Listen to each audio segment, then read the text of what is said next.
Let me tell you something. You can be smart, you can be qualified, you can be talented, and there are still opportunities you're not going to hear about because you weren't in the room. I think about so many times when I go to networking events, and truly, I think people meet me and they automatically assume that I am a master networker because I love to talk and I am really friendly. But I'll give you a little secret.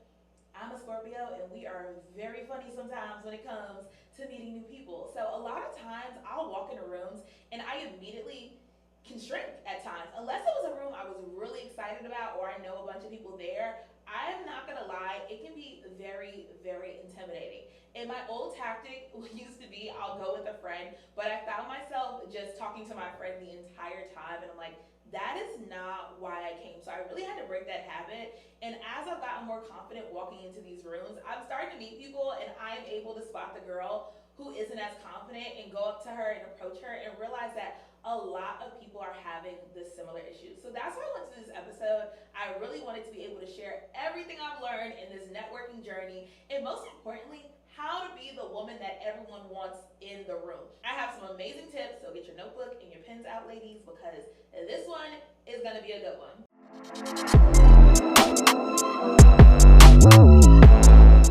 Hey guys, welcome back to another episode of Sistervention. If this is your first time here, hi, my name is Crystal Chanel and I am your host.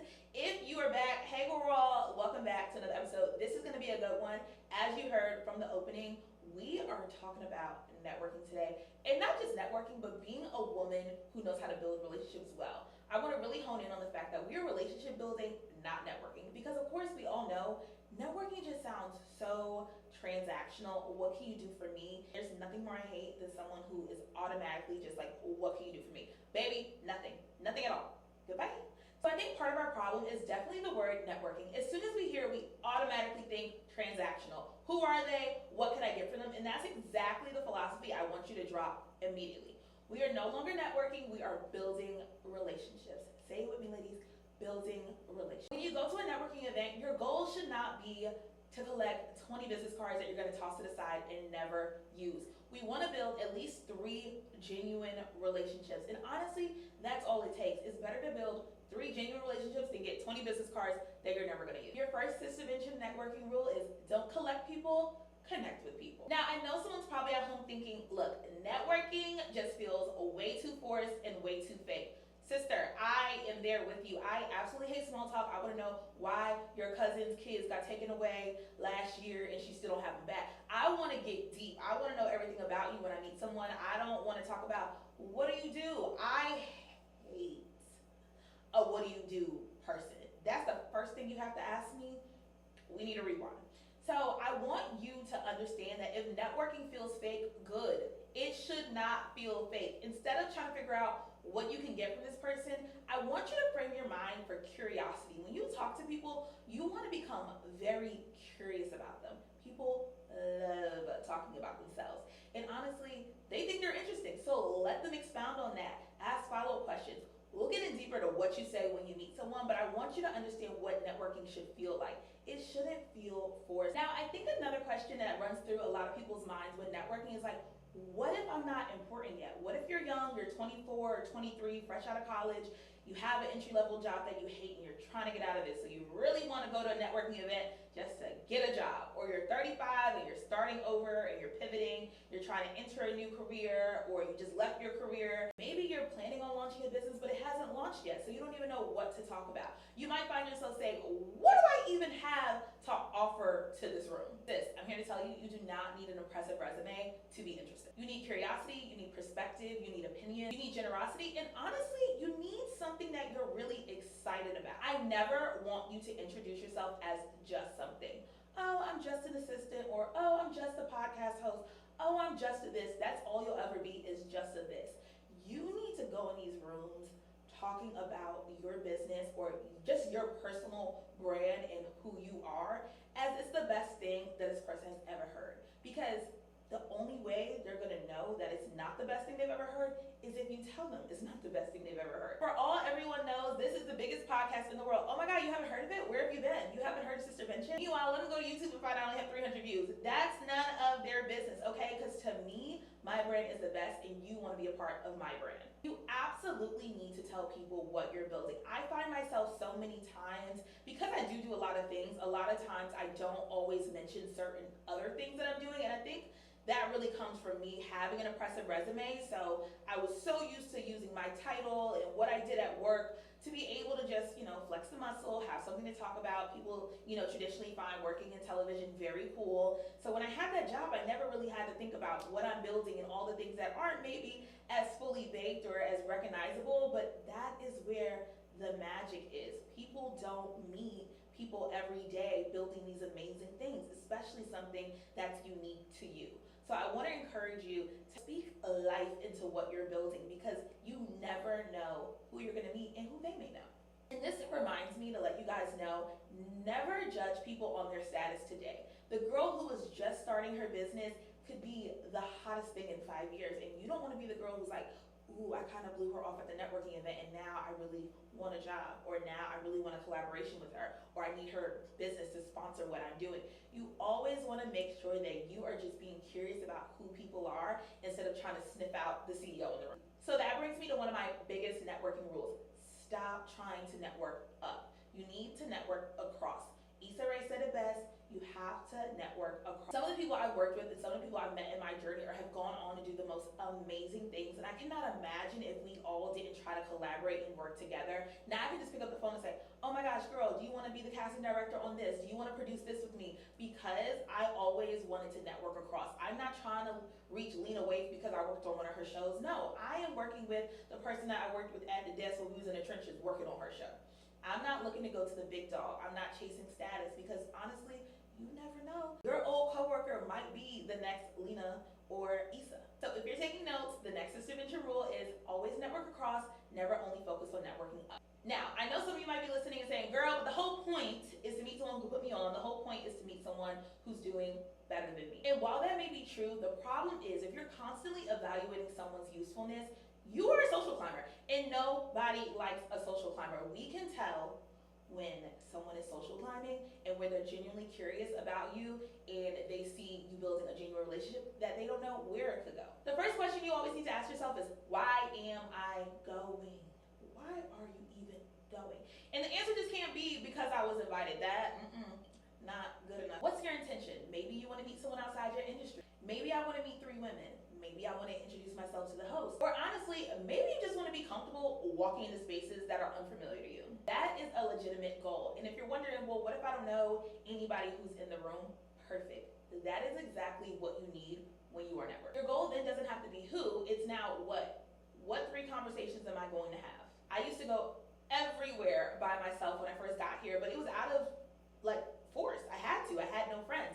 Now I have a lot of friends, so I'm always like, hey, you want to come with me to this? Hey, you want to come with me to that? So my goal this month, and honestly for the rest of the year, is to start going back places alone to meet new people and expand my network. Because we all know when you go to that networking event, I never forget, me and my friend Brittany did this, went to a creator networking event, and we literally sat in the corner and talked to each other the whole time. I'm like, girl, this is not a catch up. We are supposed to be networking. So I encourage you, I'm not going to say ditch your friend. Absolutely not. I want you and your friend to go, but you guys make a pact. We're going to split up for 15 minutes. We're going to go see who we can talk to, and then come back and meet in the middle, right? It's a perfect way to then catch up, see who met who, and then honestly, you could introduce your friend to who you met. You can introduce your friend to who you met. She can introduce you to some new contacts. It's a great way to divide and conquer the room, especially if it's a really big networking event.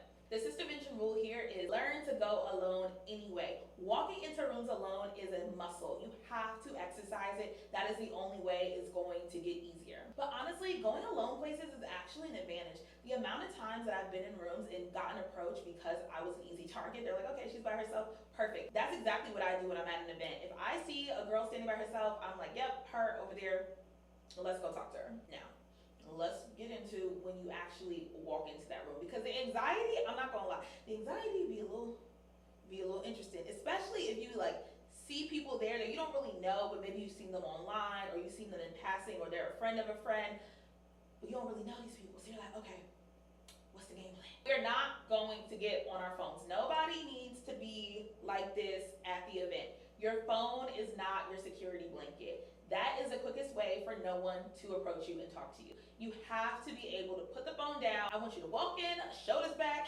head high, scan the room, either look for someone that looks like an easy target Target, maybe a friend group you could slide in, or honestly, the bar is always a safe one. I'm not gonna lie, I'm not drinking at the moment, but when I do drink and I'm going to a networking event, if there's a bar, I'm like, okay, boom, bar, let me scope the scenery. If you need a drink to relax the nerves, you can do that as well. And then also, people are very friendly at the bar, so a lot of people are like, oh, what drink did you get? Or pass me the menu.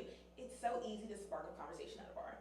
I love it. Now, I think my worst when I go into an event and I see everybody knows everybody. That was a big thing when I first moved to Dallas. I feel like a lot of people don't leave Dallas, so sometimes the networks can be a little bit cliquey. We're getting more transplants in there, hey girls, but I feel like when I first moved here, a lot of people already knew each other. They had been here for a while. So you see that, hey, oh my God, and then they're giving hugs, and you're like, well, damn, everybody know each other. They gonna be like, who's this girl? That is honestly perfect, right? Because you can say, hey, I don't think we've met.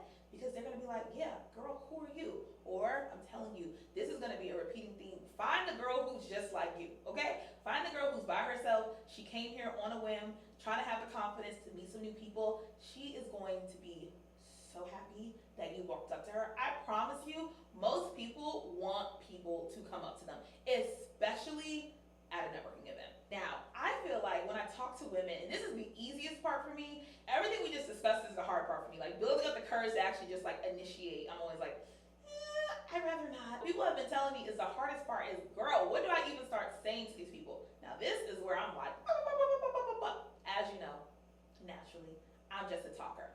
I love getting to know people. Like I told you, I want to know all the things. So let me give you a few conversation starters if you're like, okay, girl, what do I say? So if you're at an event, are you new here? Are you new to Dallas?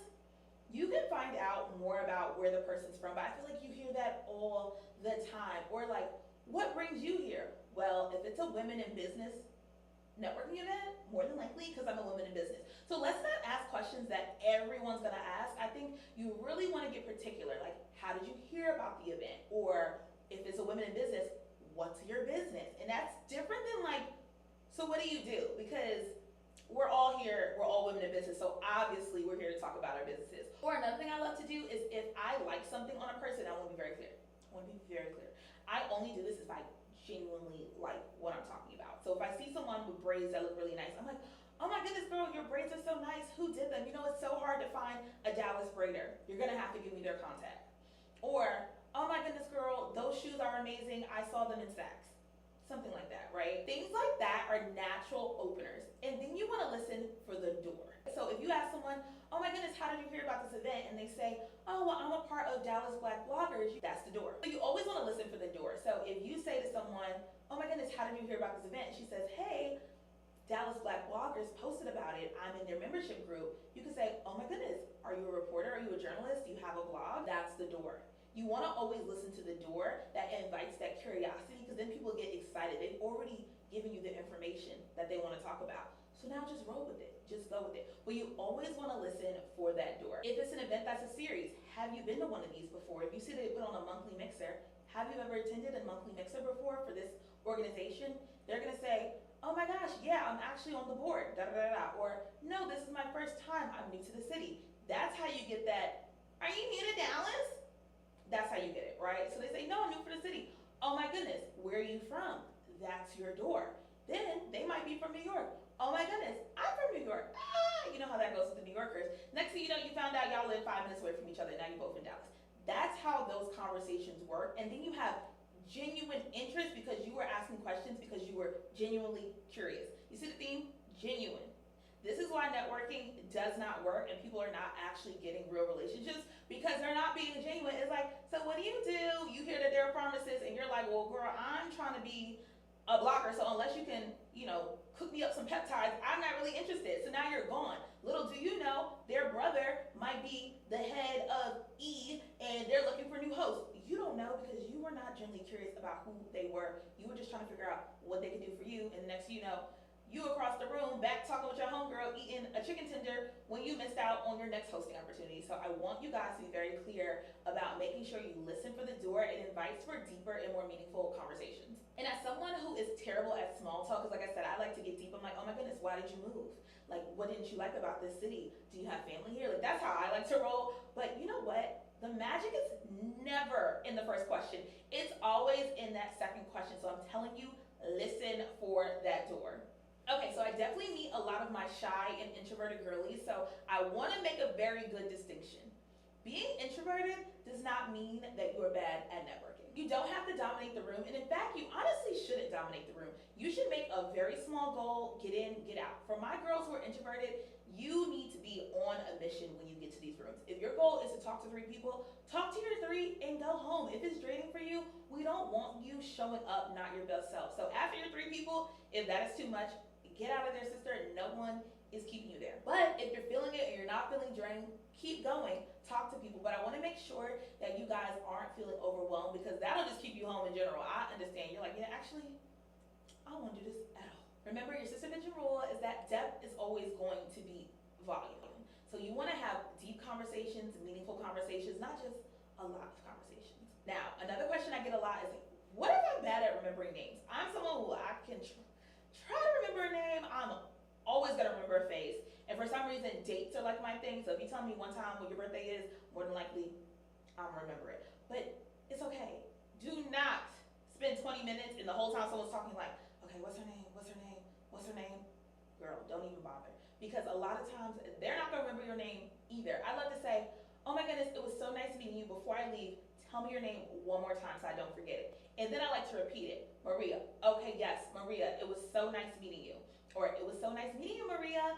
That way, the more you say it, the more you'll try to remember it. But also, I love to attach names to a memory. So if we talked about something, I'm like, oh my goodness, that was the girl who, grew up in Long Island like me. So the next time I see her, I'm like, oh my gosh, hey Long Island. She remembers. She's like, oh my gosh, she remembers me. I don't remember your name, but I definitely remember that you was from Long Island. People want to feel seen, and they want to know that you are listening. It makes people feel so good when they feel seen. So I always try to remember a little detail about someone, even if I couldn't remember their name. Now, I know I've talked a lot about, networking with your peers, and I do want to talk about if you're in a room trying to meet a CEO or maybe a celebrity, something of that nature. We want to make sure that we read the room, okay? When you're meeting people who you think can really help you and level you up to the next level, we want to make sure that we're not approaching them as if you want a mentorship or this is a 20-minute, mentor session. We want to make sure that we're reading the room. If there's a line to talk to them, keep it brief, okay? Have your talking points, understand what you want to get out of that interaction, and understand it may not go as far as you want. If you are at an event and Oprah is speaking, the chances of you being able to exchange contacts with Oprah is probably going to be slim. But if you had a chance to ask Oprah one question, what would it be? Because more than likely, you're probably not going to get to talk to Oprah. But if you do, I'm telling you, sister, this is not the time to blow it. So I want to make sure when you're entering those rooms, you really know what you want and have your pitch ready, whether it's just saying, hi, I'm the host of Sistervention. I host a podcast for ambitious women who are ready to level up in career, life, and finances. Great, boom, what's your question? I would love to know, what do you think is the biggest challenge for women ages 35 and up in today's economy? Whatever it may be, whatever it may be. This is how we want to enter these rooms, sharp, concise, and we know what we're talking about, because time is money, and these people have lots of money and no time, so you definitely don't need to be wasting it. So the next rule is make an impression, don't monopolize. We want to make sure that people are like, oh my goodness, who was that girl who asked that really smart question? We need to find her and get her contact info. Something like that versus oh my God, that girl could not get it. I tried to end the conversation 20 times. That is the worst. I am also privy to the fact that sometimes you do just come with an agenda, right? Sometimes it's like, okay, girl, I hear you talking about, but I'm at a job fair or I'm at a career fair, baby, I'm trying to get a job. Okay. Like I said, you always have to know your mission, and we're going to accomplish the mission, right? Well, then there's other times where you're in rooms and maybe you didn't meet exactly who you wanted to meet, but I think asking people for a small favor is one of the most underrated things you could possibly do.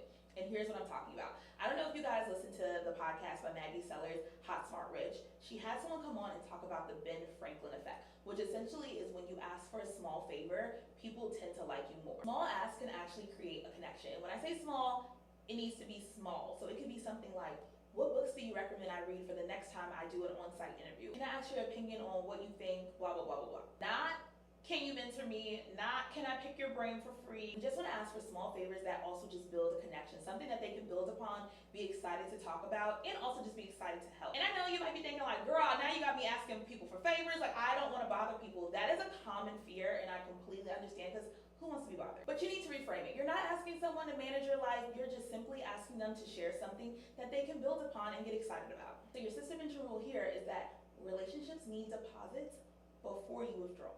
So you gotta give a little to get a little. If you really want to become powerful in rooms, you need to learn how to be the connector. Stop always thinking about who can help you and start thinking about how you can help them and who you can send to help them. That's the beauty of it. It doesn't always have to be you, sister soldier. You don't always have to be the one, but you might know a girl who knows a girl. Oh, you need a photographer? I got my girl Brittany. Oh, you're looking for an accountant? I have an amazing CPA. You want to become the connector and add value to people's lives. I think about all the time how I constantly connect people, and it doesn't really benefit me, but it's just the fact that I'm creating value, so people automatically think of me when they need something or an opportunity comes up. They're like, oh my goodness, you know who will know? Crystal. Let me call her. Let me connect you guys.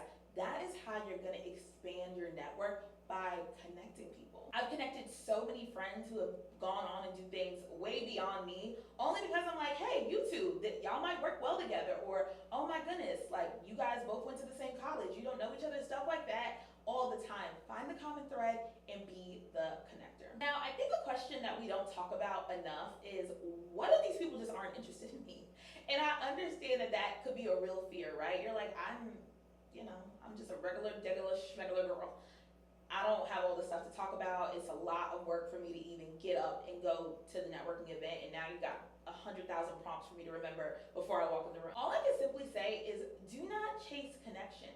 If it's not there, move on to the next person. That's the beauty of going to an event. There is a lot of people there. I absolutely am not. If I'm not feeling it, baby, bye. It's okay. It is okay. My favorite line is, oh my goodness, it was so nice meeting you. I'm gonna head on over and make my rounds before it's time to go. And move. Sometimes it's just not a match, it's not you. There was just no connection, and that's okay. Now, I know I just gave you one way to leave a conversation, but I want to make sure that I give you guys a few other tips of how to leave the conversation. Of course, without being rude or having to make up a lie. You can always say, I'm gonna go grab another drink, but let's exchange numbers before I head on over to the bar. Another one is, oh my goodness, I'm so glad we connected. Before I head out of here, let me get your number. Or I would say something that we talked about in the conversation, right? So it's like, oh my goodness, girl, I'm gonna go make my rounds before I have to get up for my workout tomorrow. I hope to see you at Solid Core, whatever it may be. Use something from the conversation, tell them you're gonna go make your rounds or you're headed out, and leave. But make sure you exchange contact information. Of course, if you felt that the vibe was there. I know that some of y'all might have follow-up anxiety, but if you get someone's contact information, especially if you ask for it, you need to follow up with them within 24 to 48 hours. Honestly, I like to do it when I get home. When I get home, I'm like, okay, let me just text everybody real quick. Oh my God, girl, hope you made it home safe. It was so fun. Let's grab coffee. Tell me more about this book. I'm gonna go grab this book and I'll text you when I read it. I'm gonna, something like that. Use whatever you guys talked about in the conversation. Make it part of the follow-up. Now, if she doesn't respond, oh well, too bad, so sad. Networking requires confidence without entitlement. These people do not owe you their time, their response, but the best part is you put yourself out there and you try. And I'll be honest, I have networked with some people and I really try to create value. I've done the follow-up. Crickets, baby, literally crickets. And I'm like, oh, this is someone I really wanted in my network because they might be able to help sponsor the event or whatever the case may be. And I look back and I'm like, you know what? Maybe the conversation wasn't given what you actually thought it was gonna give. Or sometimes just bad place, bad timing. People have lives. They're just like, I met a bunch of people that night. It falls by the wayside. I will tell you, I had someone that I really want to network with, and she hit me up while I was in South of France because we follow each other on social media, and I'm like, oh girl, you see me popping bottles in South of France? Yep. But sometimes people just gotta remember, like, oh my goodness, I forgot to respond to her text, and then they saw my video, and they're like, oh my God, let me go and respond to her text. Oh, by the way, she's fun. That's what you want, okay? So if you don't hear back right away, it doesn't mean that the follow-up isn't coming, but no entitlement. Networking is confidence building. You're getting to know people. You're exercising the muscle. And this brings me to my next point. You need to build the network before you need it. And that's why it's so important to network with everybody, because you never know when you're gonna need somebody. I think about all the time when people are like, oh my goodness, they send me stuff because they're like, I think you would be perfect for this. Or I do it to them. I just sent my DJ a gig that I saw online because I was like, oh my goodness, like, you'd be perfect for that. But if she would have came DJ the event, barely talked to me. We didn't really have a relationship. And this is someone I've been actually trying to work with for a long time. We finally got to do it. Hey girl, DJ Dawn. She was always so booked, so we never got to work together. And we finally met, and I saw a gig, and I was like, oh my goodness, she would be great for this. But that does not happen if you are not networking. People can't think of you if they don't know you. And that's the thing, you want people to be able to say your names in rooms that you're not in or in moments that you're not there. And I want to be very clear, when it comes to building your network, your friends might be holding you back a little. I know it might be a hot take, but think about it. You guys go everywhere together, you have the same friends, it's the same group, y'all work in the same industry, attend the same events, and sometimes your world just never expands. So sometimes you gotta ditch the friends and go out and expand the network. I would never say abandon your friends, but you definitely need to expand upon them because your circle could be tight without your network being small. All right, ladies, write that one down. Now, I think we need to be very, very, very clear on the fact that your network is not necessarily your audience. So if you're a content creator and you have, 10,000 followers or 100,000 followers, that is not your network. Strong network is people who know your character, they trust you, they know what you're good at, they would answer your call, they would introduce you, and they would recommend you. And most importantly, they will say your name in a room you're not in. I need y'all to remember this. Visibility will get people to know your name, but relationships will get people to say your name. So ladies, at your next event, before you even go, I want you to know how you're gonna introduce yourself, why you're actually attending, and set a goal to have 3 conversations. Now, when you arrive, I need that phone away, that head up high, go find the host, and talk to someone that's standing alone. During the network session, I need you to meet 3 people, ask that second question. Remember, the magic is in the what? Second question. Listen for that door. Introduce 2 people that you met. That is one of my favorite things. If I just met you and I'm like, oh my goodness, I just met a girl over there. She was from St. Louis. I'm bringing the girl from St. Louis over so now you can meet the girl from St. Louis. I'm telling you, it adds value and people will thank you for that. Now, if you go with your friend, what are we doing? We are separating from the friend. And then if you meet someone of stature, of status that you're really excited to meet, don't monopolize the conversation. Make an impression. Now, after the event, what are we doing? We're following up. Say it with me, ladies, we're following up. I hope you guys took some notes and really are gaining a lot from this episode. I really want you to go into your next event with a full-on game plan and leave in the comments if this helped you at all. This is more so about being a woman who builds relationships well than network. I want you to be the woman who people remember. I want you to be the woman who follows up, the woman who introduces people and adds value. And most importantly, the woman who can walk in a room alone because she believes and knows she's supposed to be there. You're no longer walking your rooms looking around like, who should I meet? You're walking your rooms and people are saying, oh my God, you need to meet her. So, ladies, remember, getting into the room is the opportunity. Knowing what to do in the room is the skill. And being the woman that people want in the room, oh baby, that's the goal. I need you to consider this your sistervention. If this episode resonated with you at all, I need you to leave me a comment and a review, 5 stars only, of course, but let me know what is your biggest challenges with networking. Maybe we'll do a part 2. We can bring a body language expert in. I really want to help the girls work the rooms and become someone memorable and worth inviting into the room. I love you guys. If you haven't heard, we have now moved to Sundays, so I will see you on Sundays moving forward for your Sistervention reset. I'm gonna get the girls ready for the week to tackle it and conquer. I want all my girls out there winning. Follow us on social media, of course, at Sistervention Pod. You can follow my page at CSoChic. I look forward to the next one. Until then, ladies, bye.